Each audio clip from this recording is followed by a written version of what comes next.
तर पहा आपला प्रश्न आहे, महाराष्ट्रातील लोकसंख्येची सर्वाधिक घनता असलेला जिल्हा खालीलपैकी कोणता आहे? मित्रांनो, हा प्रश्न खूप महत्त्वाचा आहे आणि आपल्याला कोणताही जनगणनेविषयी जर प्रश्न विचारला तर लक्षात ठेवायचे 2011च्या जनगणनेनुसारच सर्वच्या सर्व प्रश्न आपल्याला विचारले जाणार आहेत.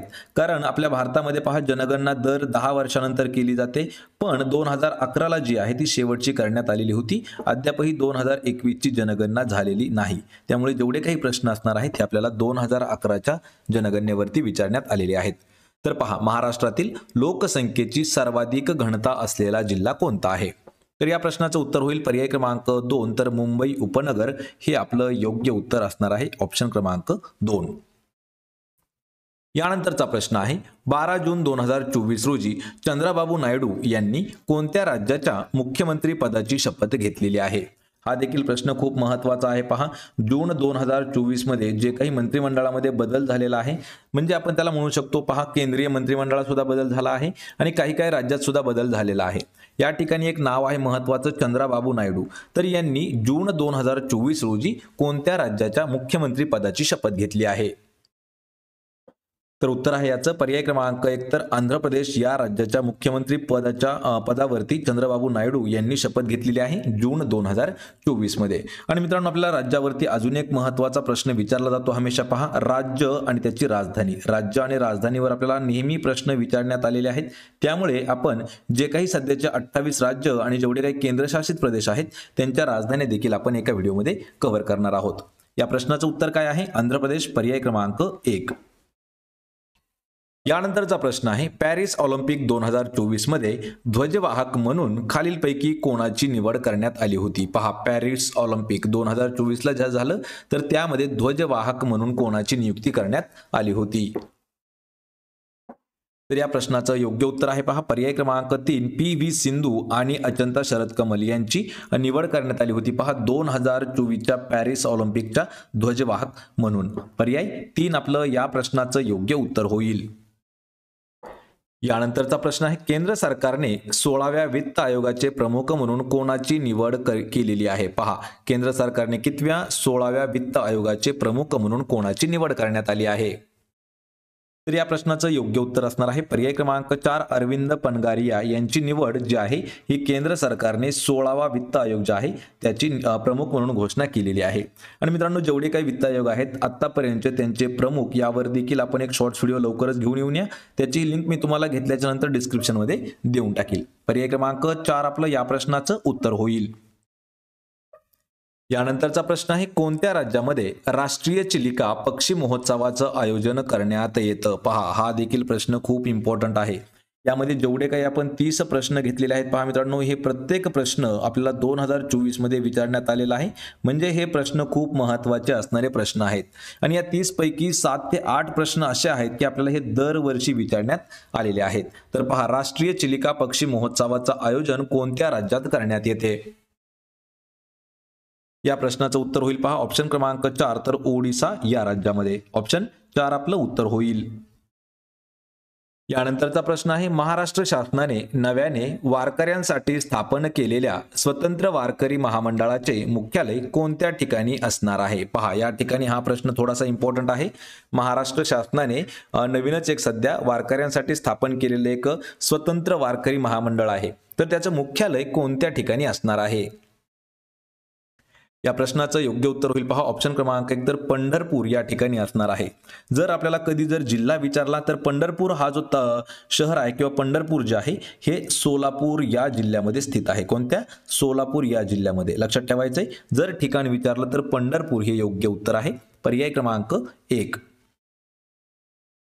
यानंतरचा प्रश्न आहे, वातावरणीय दाब मोजण्याकरिता खालीलपैकी कोणत्या उपकरणाचा वापर करण्यात येतो? पहा, वातावरणीय दाब मोजण्यासाठी कोणत्या उपकरणाचा वापर केला जातो? तर त्यासाठी मित्रांनो ऑप्शन क्रमांक 3, बॅरोमीटर जे आहे बॅरोमीटरचा वापर केला जातो. कशासाठी? तर वातावरणीय दाब मोजण्यासाठी. पर्याय क्रमांक 3 आपलं या प्रश्नाचं योग्य उत्तर होईल. यानंतरचा प्रश्न आहे, छत्रपती शिवाजी महाराजांनी मुरुंबदेव किल्ल्याची डागडुजी करून त्याचे नाव डॅश असे ठेवले होते. मित्रांनो, या ठिकाणी खूप महत्त्वाचा हा प्रश्न आहे. पहा, यामध्ये जेवढे काही महत्त्वाचे असणारे फोर्ट्स आहेत, म्हणजे जेवढे काही महत्त्वाचे किल्ले आहेत छत्रपती शिवाजी महाराजांच्या संबंधातली, तर तेवढे जे किल्ले आहेत त्यांचे जुने नावं लक्षात ठेवा, जुने नावं आणि नवीन नावं यावर देखील आपण एक व्हिडिओ घेतलेला आहे, त्याची लिंक डिस्क्रिप्शन मध्ये दिली आहे किंवा आपण सर्च केला तर आपल्याला इझिली पण तो सापडू देखील शकतो। तर शिवरायांनी मुरुमदेव या किल्ल्याची डागडुजी म्हणजे त्याला पुनर्स्थापन करून त्याचं नवीन नाव काय ठेवलं होतं? या प्रश्नाचं योग्य उत्तर आहे पहा पर्याय क्रमांक 4, तर मुरुमदेवचं नवीन नाव जे आहे ते राजगड ठेवण्यात आलेलं आहे। ऑप्शन 4 आपलं या प्रश्नाचं उत्तर होईल। यानंतरचा प्रश्न आहे, भारतातील 3 नवीन सुधारित फौजदारी कायदे कोणत्या तारखेपासून लागू करण्यात आलेले आहेत? या ठिकाणी प्रश्न महत्त्वाचा आहे पहा, 3 नवीन सुधारित फौजदारी कायदे जे आहेत हे भारतामध्ये लागू झालेले आहेत, तर त्या कोणत्या तारखेपासून लागू करण्यात आलेले आहेत? उत्तर आहे याचं ऑप्शन क्रमांक 2, 1 जुलै 2024 पासून भारतामध्ये आपल्या 3 नवीन सुधारित फौजदारी कायदे जे आहेत ते लागू करण्यात आलेले आहेत। पर्याय क्रमांक 2 आपलं या प्रश्नाचं योग्य उत्तर होईल।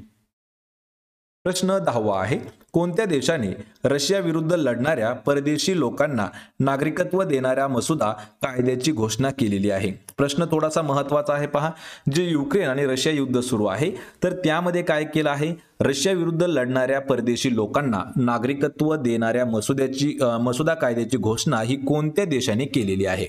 तर या प्रश्नाचं उत्तर काय असणार आहे? पर्याय क्रमांक 1, तर युक्रेन या देशाने। कारण रशिया आणि युक्रेन या दोघांमध्ये जे वाद सुरू आहे ते खूप मोठा वाद आहे, म्हणजे त्याला आपण वार म्हणू शकतो पहा। तर त्यानुसार काय केलं आहे युक्रेननी, रशिया विरुद्ध जर कोणी लढत असेल कोणता व्यक्ती तर त्या व्यक्तीला जे युक्रेनियन नागरिकत्व आहे ते देण्याचा एक मसुदा त्यांनी सुरू केलेला आहे। पर्याय 1 आपलं या प्रश्नाचं योग्य उत्तर होईल।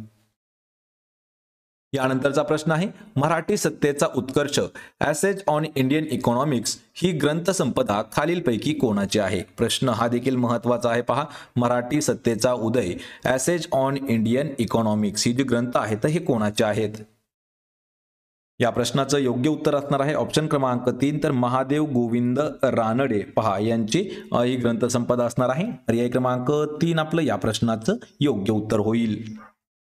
यानंतरचा प्रश्न आहे पहा, भारतीय व्यापारी स्पर्धेत डॅश यांच्यात 3 युद्धे झाली, त्यास कर्नाटक युद्ध म्हणून ओळखली जातात। मित्रांनो हा प्रश्न आपला TCS पॅटर्न मध्ये सुद्धा खूप वेळा विचारण्यात आलेला आहे पहा, आणि हा प्रश्न काय आहे, कर्नाटक युद्ध। तर भारतीय व्यापारी स्पर्धेमध्ये कोणाकोणात झालेली अशी 3 युद्ध आहेत की त्या युद्धांना कर्नाटक युद्ध म्हणून ओळखलं जातं। तर यामध्ये ही जी युद्ध आहेत हे इंग्रज आणि फ्रेंच, लक्षात ठेवा इंग्रज आणि फ्रेंच यांच्यामध्ये 3 महत्त्वाची युद्ध झालेली होती आणि त्या युद्धांना कर्नाटक युद्ध या नावाने ओळखतात। पर्याय क्रमांक 1 आपलं या प्रश्नाचं उत्तर होईल। यानंतरचा प्रश्न आहे, सन 1963 वर्षी कोणत्या राज्यापासून नागालँड हे स्वतंत्र राज्य बनवण्यात आलेले आहे? पहा महत्त्वाचा हा प्रश्न आहे पहा, वर्ष विचारलेला आहे 1963, आपल्याला हे वर्ष दिलेलं आहे। तर 1963 साली कोणत्या राज्यापासून नागालँड हे स्वतंत्र राज्य बनवण्यात आलं?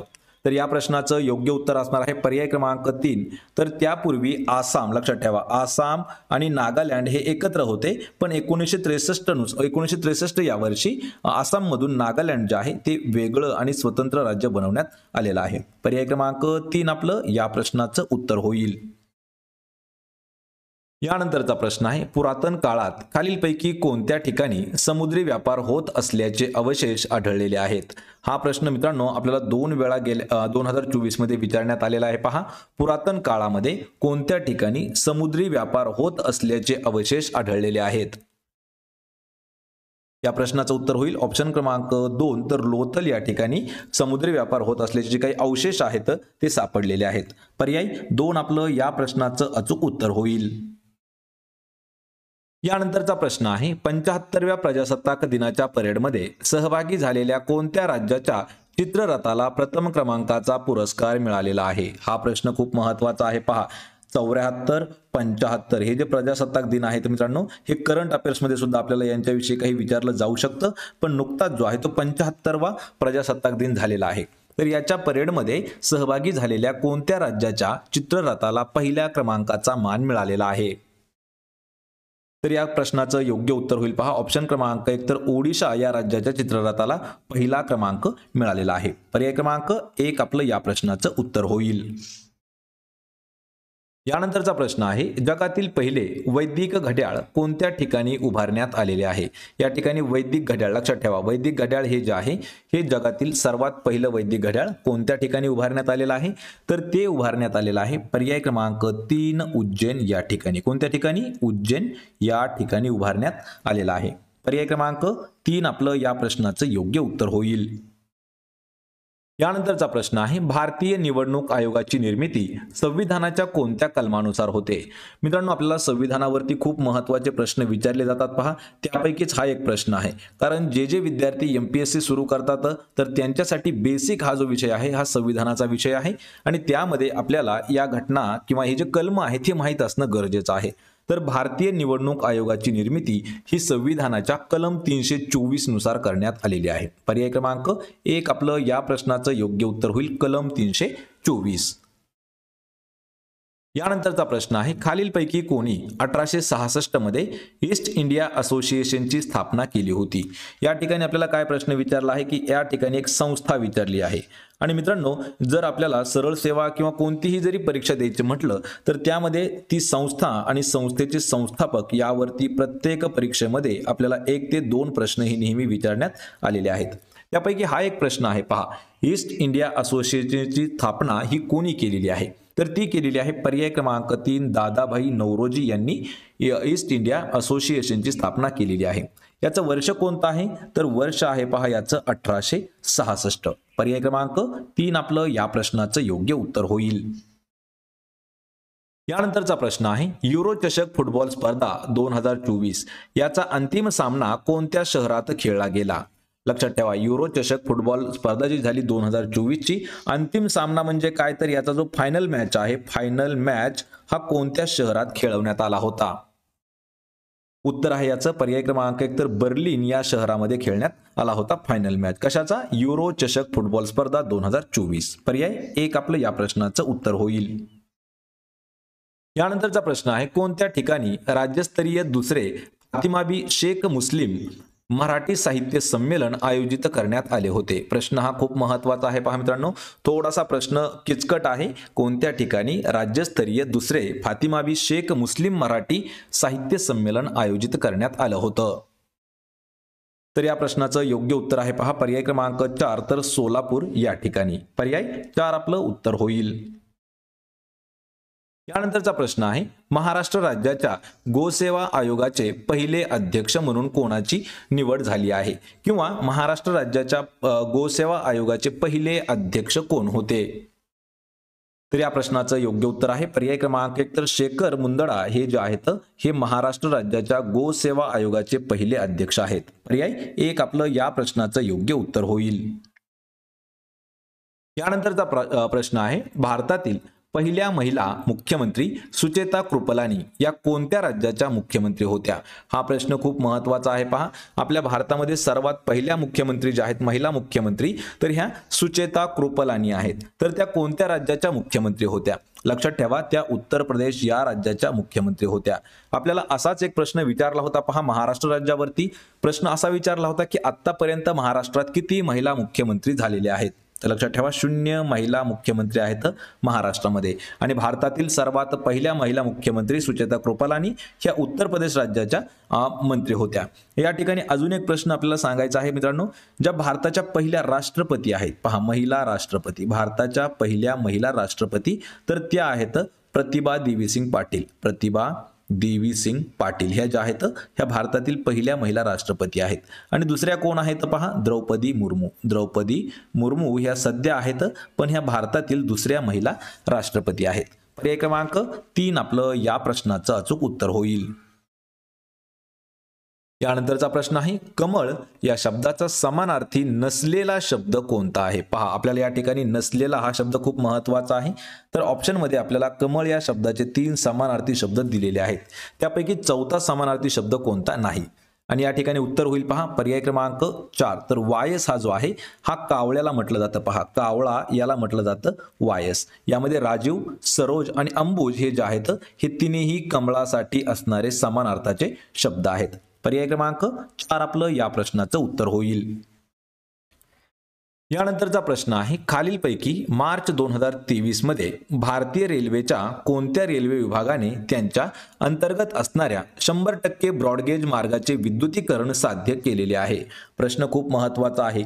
जेवढे काही विद्यार्थी आपले NTPC ची तयारी करत आहेत किंवा रेल्वेची तयारी करत आहेत त्यांच्यासाठी हा प्रश्न देखील इम्पॉर्टंट असणार आहे. मार्च 2023 मध्ये भारतीय रेल्वेच्या कोणत्या रेल्वे विभागाने त्यांच्या अंतर्गत येणाऱ्या 100% ब्रॉडगेज मार्गाचं जे विद्युतीकरण आहे ते केलेलं आहे? तर या प्रश्नाचं उत्तर होईल पर्याय क्रमांक 1 तर मध्य रेल्वे यांनी. पर्याय 1 आपलं या प्रश्नाचं योग्य उत्तर होईल. त्यानंतरचा प्रश्न आहे, कोणत्या उद्योग समूहाद्वारे धारावी पुनर्विकास प्रकल्प राबवण्यात येणार आहे? मित्रांनो, हा प्रश्न खूप महत्त्वाचा आहे आणि चर्चेचा मुद्दा देखील हा ठरलेला होता. त्यातीलच हा प्रश्न आहे. याला आपण करंट अफेअर्सचा प्रश्न देखील म्हणू शकतो. तर खालीलपैकी असा कोणता ग्रुप आहे की त्या ग्रुपद्वारे धारावी पुनर्विकास प्रकल्प जो आहे तो राबवण्यात येणार आहे? या प्रश्नाचं अचूक उत्तर आहे पर्याय क्रमांक 3 तर अदानी ग्रुप, किंवा आपण त्याला म्हणू शकतो पहा अडानी ग्रुप जो आहे तर हा धारावी पुनर्विकास प्रकल्प जो आहे तो त्यांच्याकडे गेलेला आहे. पर्याय 3 आपलं या प्रश्नाचं योग्य उत्तर होईल. यानंतरचा प्रश्न आहे, कोणत्या घटना दुरुस्तीद्वारे संविधानामध्ये पक्षांतर पद्धतीवर निर्बंध घालणारे 10वे परिशिष्ट समाविष्ट करण्यात आलेले आहे? हा देखील प्रश्न खूप महत्त्वाचा आहे. पहा मित्रांनो, यामध्ये काय विचारले की अशी कोणती घटना दुरुस्ती आहे की त्या घटना दुरुस्तीद्वारे संविधानामध्ये पक्षांतर पद्धतीवर निर्बंध घालणारं 10वं परिशिष्ट समाविष्ट केलेलं आहे? तर ही जी घटना दुरुस्ती आहे ही आहे पर्याय क्रमांक 4 52वी घटना दुरुस्ती. लक्षात ठेवा, 52वी घटना दुरुस्ती खूप महत्त्वाची आहे. या घटना दुरुस्तीद्वारे काय केलेलं आहे तर पक्षांतर पद्धतीवर निर्बंध घालणारे जे 10वे परिशिष्ट आहे ते ऍड करण्यात आलेलं आहे. पर्याय क्रमांक 4 आपलं या प्रश्नाचं उत्तर होईल. यानंतरचा प्रश्न आहे, पहिल्या लता दीनानाथ मंगेशकर पुरस्काराने खालीलपैकी कोणाला सन्मानित करण्यात आलेले आहे? पहा, सर्वात पहिला जो लता दीनानाथ मंगेशकर हा पुरस्कार झाला तर तो पुरस्कार कोणाला मिळालेला आहे? या प्रश्नाचं उत्तर होईल पर्याय क्रमांक 1 तर नरेंद्र मोदी हे जे आहेत हे सध्या भारताचे आपल्या पंतप्रधान आहेत आणि त्यांना पहिला लता मंगेशकर दीनानाथ पुरस्कार जो आहे तो मिळालेला आहे. पर्याय 1 आपलं या प्रश्नाचं योग्य उत्तर होईल. यानंतरचा प्रश्न आहे, भालचंद्र नेमाडे यांच्या कोणत्या साहित्यास 50वा ज्ञानपीठ पुरस्कार मिळालेला आहे? या ठिकाणी पहा कितवा आहे 50वा ज्ञानपीठ पुरस्कार कोणाचा तर भालचंद्र नेमाडे यांच्या कोणत्या साहित्यास मिळालेला आहे? तर ते त्यांचं साहित्य आहे पहा ऑप्शन क्रमांक 4 हिंदू जगण्याची समृद्ध अडगळ या साहित्याला 50वा ज्ञानपीठ पुरस्कार मिळालेला आहे. आपल्याला एक वर्ष यावरती प्रश्न असा विचारला होता की भालचंद्र नेमाडे यांचं साहित्य कोणतं आहे आणि त्यामध्ये आपल्याला 3 वेगवेगळी दिली होती आणि 4थ्या क्रमांकावरती हिंदू जगण्याची समृद्ध अडगळ होतं. तर या प्रश्नाचं योग्य उत्तर काय आहे? पर्याय क्रमांक 4. नंतरचा प्रश्न आहे, महाराष्ट्र स्थानिक शासन संस्थेमध्ये महिलांसाठी %% जागा राखीव ठेवण्यात आलेल्या आहेत. पहा, महिलांसाठी किती कशामध्ये तर महाराष्ट्र स्थानिक शासन संस्थेमध्ये महिलांसाठी किती टक्के जागा राखीव आहेत? तर या प्रश्नाचं अचूक उत्तर आहे पर्याय क्रमांक 4 तर किती एकूण 50%. किती 50% जागा ह्या महिलांसाठी राखीव आहेत. पर्याय क्रमांक 4 आपलं या प्रश्नाचं योग्य उत्तर होईल. या व्हिडिओचा आपला शेवटचा प्रश्न आहे पहा, आधुनिक भारताचे जनक या शब्दात खालीलपैकी कोणत्या समाज सुधारकाला गौरविण्यात आलेले आहे? आधुनिक भारताचे जनक ही व्याख्या उपाधी जी आहे ती कोणाला दिलेली आहे? आणि या प्रश्नाचं उत्तर होईल पर्याय क्रमांक 1 तर राजा राममोहन रॉय यांना आधुनिक भारताचे जनक म्हणून ओळखलं जातं. पर्याय क्रमांक 1 आपलं या प्रश्नाचं योग्य उत्तर होईल. तर पहा आपला प्रश्न आहे, सन 1893 साली पुण्यात विधवा विवाहोत्तेजक मंडळ कोणी स्थापन केले? या ठिकाणी आपल्याला एक संस्था दिलेली आहे. पहा, संस्था कोणती आहे? विधवा विवाहोत्तेजक मंडळ या संस्थेची स्थापना कोणी केली? तर या प्रश्नाचं उत्तर होईल पहा पर्याय क्रमांक 3 महर्षी कर्वे यांनी केलेली आहे. मित्रांनो, आपल्याला या प्रश्नामध्येच अजून 2 प्रश्न हे तयार होतात. तर सर्वात पहिला प्रश्न आहे की विधवा विवाहोत्तेजक मंडळ याची स्थापना कधी झाली? तर 1893 या वर्षी झाली.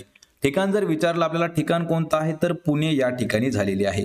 आणि कोणी केली आहे? महर्षी कर्वे यांनी. ऑप्शन क्रमांक 3 आपलं या प्रश्नाचं योग्य उत्तर होईल. यानंतरचा प्रश्न आहे, भारतीय रिझर्व्ह बँक किंवा रिझर्व्ह बँक ऑफ इंडिया त्यालाच आपण RBI म्हणतो, रिझर्व्ह बँक ऑफ इंडिया याची जी स्थापना आहे ही कोणत्या वर्षी करण्यात आलेली आहे? आरबीआयची स्थापना? या ठिकाणी आपल्याला हा प्रश्न देखील खूप महत्त्वाचा आहे, कारण आतापर्यंत हा प्रश्न आपल्याला 2001 पासून ते 2024 पर्यंत जवळपास 39 ते 42 वेळा हा प्रश्न जशास तसा विचारण्यात आलेला आहे. भारतीय रिझर्व्ह बँकेची स्थापना कोणत्या वर्षी करण्यात आली? उत्तर आहे याचं पर्याय क्रमांक 2 तर 1935 हे जे वर्ष आहे 1935 या वर्षी आरबीआयची स्थापना करण्यात आलेली आहे. या ठिकाणी आरबीआय वर आपल्याला अजून एक प्रश्न विचारला जातो पहा, आरबीआयचे गव्हर्नर कोण आहेत? तर या ठिकाणी लक्षात ठेवायचे जे काही करंट अफेअर्स मध्ये म्हणजे करंट मध्ये त्यांचे जे काही गव्हर्नर असतील त्याची ही लिस्ट मी तुम्हाला सांगणार आहे. पर्याय 2 आपलं या प्रश्नाचं योग्य उत्तर होईल. यानंतरचा प्रश्न आहे, कर्मवीर भाऊराव पाटील यांनी खालीलपैकी कोणत्या संस्थेची स्थापना केली आहे? कर्मवीर भाऊराव पाटील. मित्रांनो हा प्रश्न आपल्याला जशास तसा विचारण्यात आला आहे पहा, 2024 ला सुद्धा आणि 2023 ला सुद्धा जशास तसा हा प्रश्न विचारण्यात आलेला आहे. तर कर्मवीर भाऊराव पाटील यांनी रयत शिक्षण संस्था जी आहे याची स्थापना केलेली आहे. त्यावरती आपल्याला अल्टरनेट प्रश्न असा विचारला होता की रयत शिक्षण संस्था कोणी स्थापन केली? तर कर्मवीर भाऊराव पाटील यांनी. पर्याय क्रमांक 3 आपलं या प्रश्नाचं योग्य उत्तर होईल. यानंतरचा प्रश्न आहे, कवी कालिदास यांनी रामटेक या ठिकाणी मेघदूत हे महाकाव्य लिहिले. तर रामटेक हे कोणत्या जिल्ह्यामध्ये स्थित आहे? मित्रांनो हा प्रश्न महत्त्वाचा आहे, कारण हा आपल्याला SRPF मध्ये सुद्धा विचारण्यात आला होता. 2023 मध्ये विचारलाय आणि 2024च्या SRPF मध्येच हा प्रश्न सुद्धा विचारण्यात आलेला आहे. तर या ठिकाणी 2 प्रश्न कोणकोणते तयार होतात? तर पहा, सर्वात पहिला प्रश्न काय आहे, कवी कालिदास यांनी कोणत्या ठिकाणी मेघदूत हे महाकाव्य लिहिले? तर हे जे लिहिलं त्यांनी तर रामटेक या ठिकाणी लिहिलेलं आहे.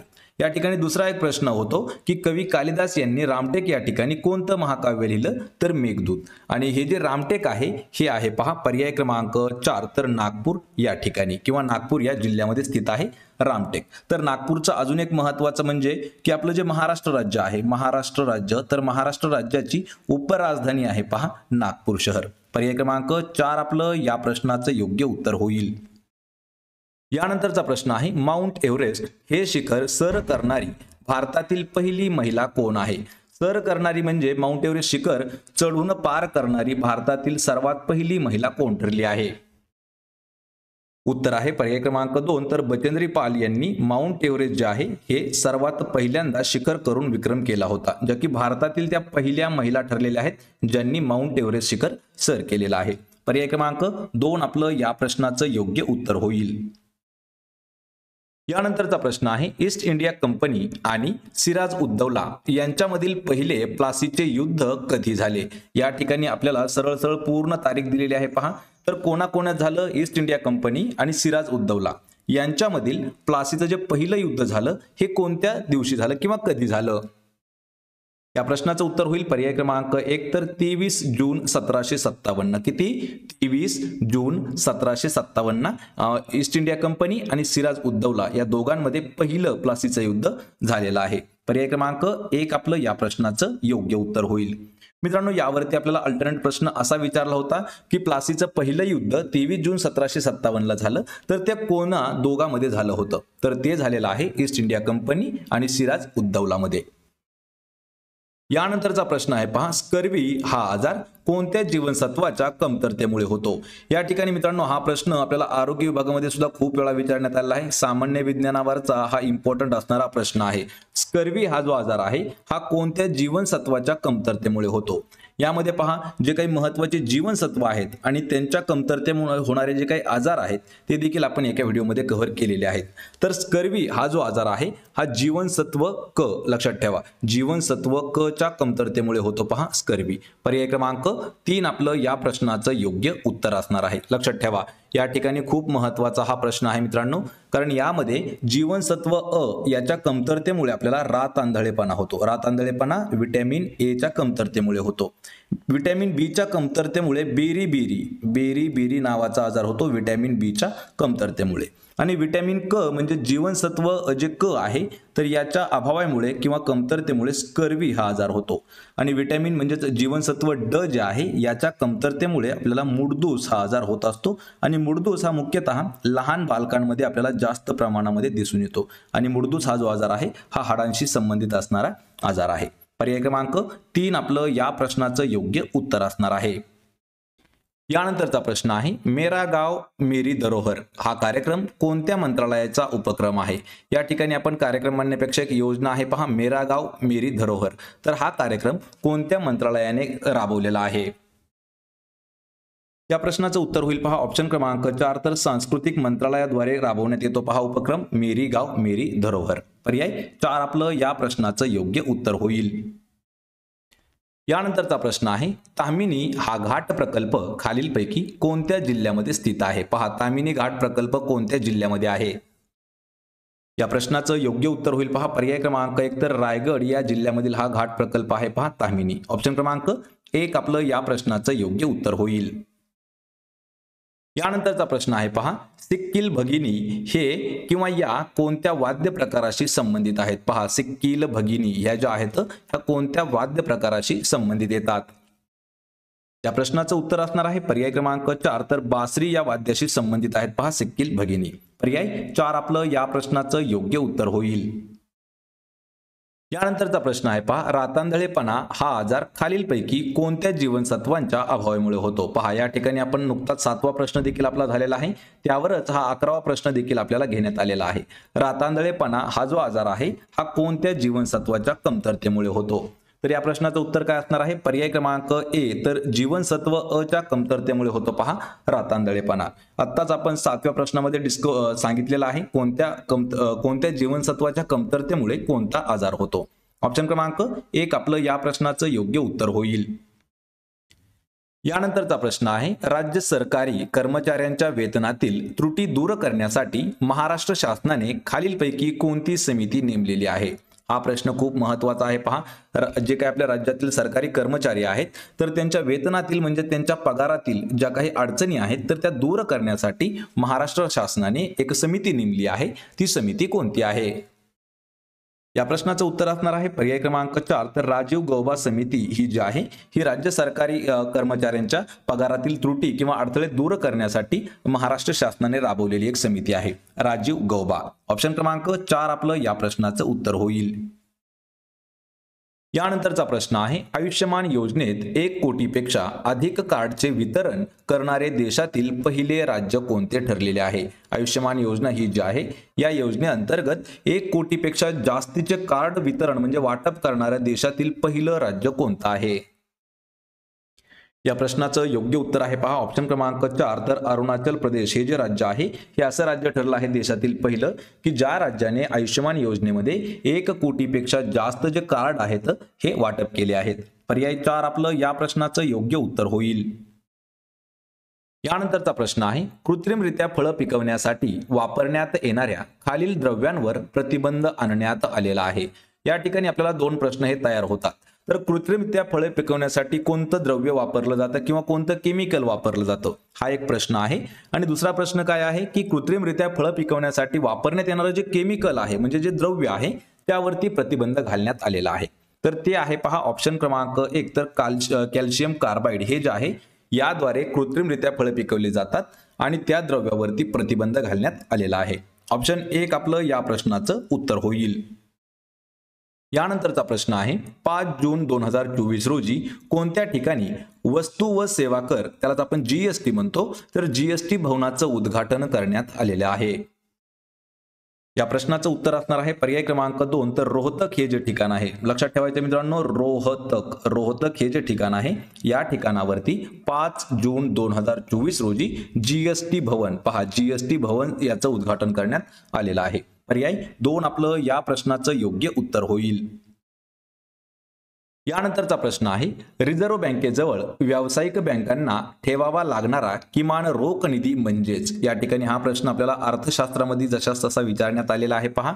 रिझर्व्ह बँकेजवळ व्यावसायिक बँकांना ठेवावा लागणारा किमान रोख निधी त्याला काय म्हटलं जातं?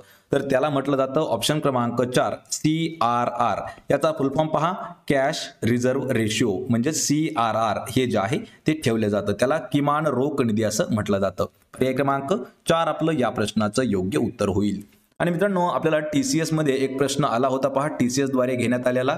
तर यामधील जे काही रेपो आहे REPO रेपो तर याचा फुल फॉर्म काय होतो? रिपर्चेज ॲग्रीमेंट हा त्याचा फुल फॉर्म आहे. पर्याय क्रमांक या प्रश्नाचं उत्तर होईल ऑप्शन क्रमांक 4. यानंतरचा प्रश्न आहे हिमोफिलिया म्हणजेच जखमेचे रक्त न थांबण्याचा आजार हा कोणत्या जीवनसत्वाच्या अभावामुळे होतो? मित्रांनो, आपण मुद्दाम विज्ञानावरती हे 3 प्रश्न घेतलेले आहेत आणि हे तीन प्रश्न आपल्याला 2024 मध्ये विचारण्यात आलेले आहेत. लक्षात ठेवायचं हे तिसही जे प्रश्न आहेत ते जशाच तसे आपल्याला पोलीस भरती 2024 मध्ये विचारण्यात आलेले आहेत. तर या ठिकाणी हा एक आजाराचं लक्षण दिलेलं आहे. आजार कोणता आहे? हिमोफिलिया.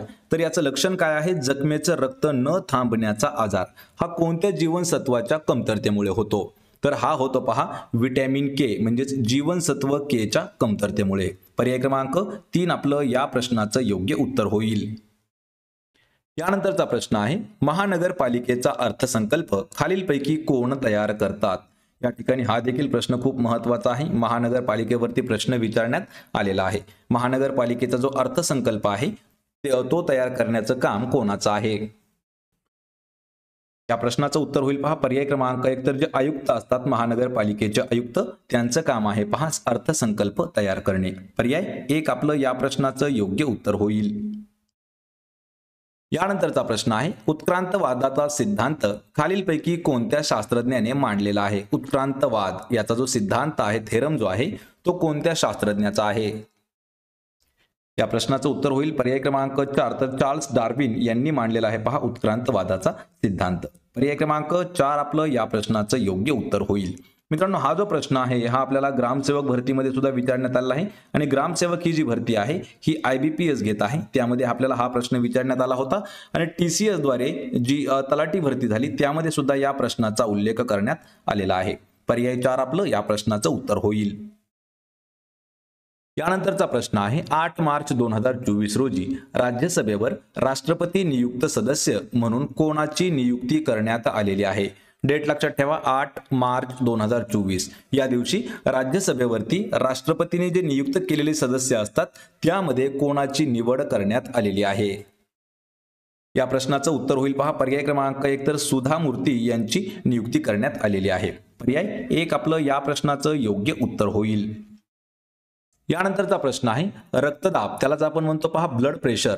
ब्लड प्रेशर मोजण्यासाठी कोणते उपकरण वापरले जाते? पहा उपकरण म्हणजे सरळ प्रश्न काय आहे? ब्लड प्रेशरसाठी कोणतं डिव्हाइस असतं? या प्रश्नाचं योग्य उत्तर होईल पहा ऑप्शन क्रमांक 4. तर स्पिग्मोमॅनोमीटर हे जे आहे हे रक्तदाब मोजण्यासाठी वापरण्यात येतं. स्पिग्मोमॅनोमीटर. पर्याय क्रमांक 4 आपलं या प्रश्नाचं योग्य उत्तर होईल. यानंतरचा प्रश्न आहे जागतिक पर्यावरण दिन दरवर्षी कोणत्या तारखेला साजरा केला जातो? पहा या ठिकाणी जागतिक पर्यावरण दिन विचारला आहे. आणि मित्रांनो, असे जे काही महत्त्वाचे दिनविशेष आहेत पहा दिनविशेष वरती आपल्याला नेहमी पोलीस भरतीमध्ये 4 ते 5 प्रश्न जे आहेत हे फिक्स विचारण्यात आलेले आहेत. त्यामुळे आपण काय केलेलं आहे की जे वर्षाचे जागतिक दिनविशेष आहेत सोबतच जे राष्ट्रीय दिनविशेष आहेत या दोघांच्याही पर्सनल एक व्हिडिओ घेतलेले आहेत. त्या दोघांच्याही लिंक्स मी तुम्हाला डिस्क्रिप्शन मध्ये देतो, त्या ठिकाणी ते देखील आपण पाहून घ्या. तर जागतिक पर्यावरण दिन हा जो आहे हा ऑप्शन क्रमांक 3 तर 5 जून या दिवशी साजरा केला जातो. पर्याय 3 आपलं या प्रश्नाचं योग्य उत्तर होईल. यानंतरचा प्रश्न आहे रक्तातील शर्करा म्हणजे काय? तर रक्तामधील जी शुगर आहे तर शुगर नियंत्रित करणारी ग्रंथी खालीलपैकी कोणती आहे? पहा शुगर म्हणजेच काय? तर साखरेला रक्तामधील जी साखर आहे याला नियंत्रित करणारी जी ग्रंथी आहे ती कोणती आहे? या प्रश्नाचं उत्तर होईल ऑप्शन क्रमांक 4. तर स्वादुपिंड ही जी आहे ही रक्तातील शर्करा म्हणजे शुगर नियंत्रण करणारी एक ग्लँड्स आहे. पर्याय 4 आपलं या प्रश्नाचं योग्य उत्तर होईल. यानंतरचा प्रश्न आहे कोणत्या ठिकाणी मराठी तितुका मेळावा विश्व मराठी संमेलनाचे आयोजन करण्यात आलेले आहे? मित्रांनो, हा प्रश्न खूप महत्त्वाचा आहे. पहा खालीलपैकी असं कोणतं ठिकाण आहे की त्या ठिकाणी मराठी तितुका मेळावा हे विश्व मराठी संमेलन जे आहे याचं आयोजन करण्यात आलेलं आहे? या प्रश्नाचं उत्तर होईल पर्याय क्रमांक 2. तर वाशी या ठिकाणी करण्यात आलेलं आहे आणि ही वाशी जी आहे ही नवी मुंबई या ठिकाणचं शहर आहे. पर्याय 2 आपलं या प्रश्नाचं योग्य उत्तर होईल. यानंतरचा प्रश्न आहे नागरिकत्व सुधारणा कायद्यानुसार त्यालाच आपण CAA म्हणतो. तर हे कोणत्या देशातून भारतात आलेल्या नागरिकांना भारतीय नागरिकत्व देण्यात येणार आहे? लक्षात ठेवा हा जो आहे CAA कायदा या कायद्यानुसार कोणत्या देशातून भारतात आलेले जे नागरिक आहेत यांना भारतीय नागरिकत्व देण्यात येणार आहे? तर या प्रश्नाचं उत्तर आहे वरीलपैकी सर्व म्हणजेच पर्याय क्रमांक 4. यामध्ये पाकिस्तान, अफगाणिस्तान आणि बांगलादेश या तीनही देशातून जे येणारे नागरिक आहेत तर हे CAA द्वारे नागरिकत्व देण्यात येणार आहे. पर्याय 4 आपलं या प्रश्नाचं योग्य उत्तर होईल. यानंतरचा प्रश्न आहे पहा, वर्गीस कुरियन हे नाव खालीलपैकी कशाशी संबंधित आहे? वर्गीस कुरियन मित्रांनो, हा प्रश्न खूप महत्वाचा आहे. आतापर्यंत हा प्रश्न आपल्याला 10 ते 12 वेळा विचारण्यात आलेला आहे. वर्गीस कुरियन हे जे नाव आहे किंवा हे जे व्यक्तिमत्व आहे तर हे धवल क्रांतीशी संबंधित आहे. पर्याय क्रमांक 3 आपलं या प्रश्नाचं योग्य उत्तर होईल. यानंतरचा प्रश्न आहे, भारताचे सध्याचे सर्वोच्च न्यायालयाचे मुख्य न्यायाधीश खालीलपैकी कोण आहेत? तर हा प्रश्न आपल्याला पहा जुलै 2024 मध्ये विचारण्यात आलेला आहे. पण मित्रांनो, नोव्हेंबर 2024 मध्ये हा प्रश्न चेंज झालेला आहे. कारण जुलैमध्ये असताना वेगळे होते आणि सध्याच्या काळात जर म्हटलं तर नोव्हेंबर 2024 आहे, त्यामध्ये सध्या वेगळे आहेत. तर लक्षात ठेवायचंय, हा प्रश्न जुलै महिन्यात होता तर DY चंद्रचूड हे जे आहे हे जुलै महिन्यापर्यंत होते. म्हणजेच नोव्हेंबर महिन्यापर्यंत जो कार्यकाल आहे तो DY चंद्रचूड यांचा होता. पण नोव्हेंबर 2024 नंतर जे आहेत हे ऑप्शन क्रमांक 3 राजीव खन्ना हे सध्याचे भारताचे सर्वोच्च न्यायालयाचे मुख्य न्यायाधीश आहेत. पर्याय क्रमांक 3 आपलं या प्रश्नाचं उत्तर होईल. यानंतरचा प्रश्न आहे, छत्रपती शिवाजी महाराजांचा राज्याभिषेक सोहळा खालीलपैकी कोणत्या गडावरती झालेला आहे? या ठिकाणी हा प्रश्न मित्रांनो TET मध्ये सुद्धा विचारण्यात आला होता. हा प्रश्न आपल्याला पोलीस भरतीमध्ये खूप वेळा विचारण्यात आलेला आहे. छत्रपती शिवाजी महाराजांचा राज्याभिषेक कोणत्या गडावरती झाला? तर या प्रश्नाचं उत्तर होईल पर्याय क्रमांक 2 तर रायगडावरती झालेला आहे छत्रपती शिवरायांचा राज्याभिषेक सोहळा. वर्ष कोणतं होतं हे मला कमेंट करून आपण सांगायचं आहे. यानंतरचा प्रश्न आहे, होणाऱ्या बाळांमध्ये स्पिना बिफिडा हा रोग टाळण्यासाठी गरोदर महिलांना कोणत्या अंमलाचा डोस दिला जातो? अंमल म्हणजे पहा या ठिकाणी काय वापरला आहे तर ऍसिडचा डोस. कशासाठी? तर होणारे जे बाळ आहे त्यासाठी स्पिना बिफिडा हा रोग टाळण्यासाठी गरोदर महिलांना कोणता डोस दिला जातो किंवा कोणत्या अंमलाचा डोस दिला जातो? तर त्यामध्ये अंमल वापरलं जातं पहा फॉलिक अम्ल. ऑप्शन क्रमांक 1 आपलं या प्रश्नाचं योग्य उत्तर होईल. यानंतरचा प्रश्न आहे पहा, संचित या शब्दाचा समानार्थी शब्द खालीलपैकी कोणता आहे? पहा, संचित या शब्दाचा समानार्थाचा शब्द. संचित म्हणजे काय तर एखादी गोष्ट साठवलेली. पर्याय क्रमांक 1 आपलं या प्रश्नाचं योग्य उत्तर असणार आहे. संचित म्हणजे काय तर साठवलेले.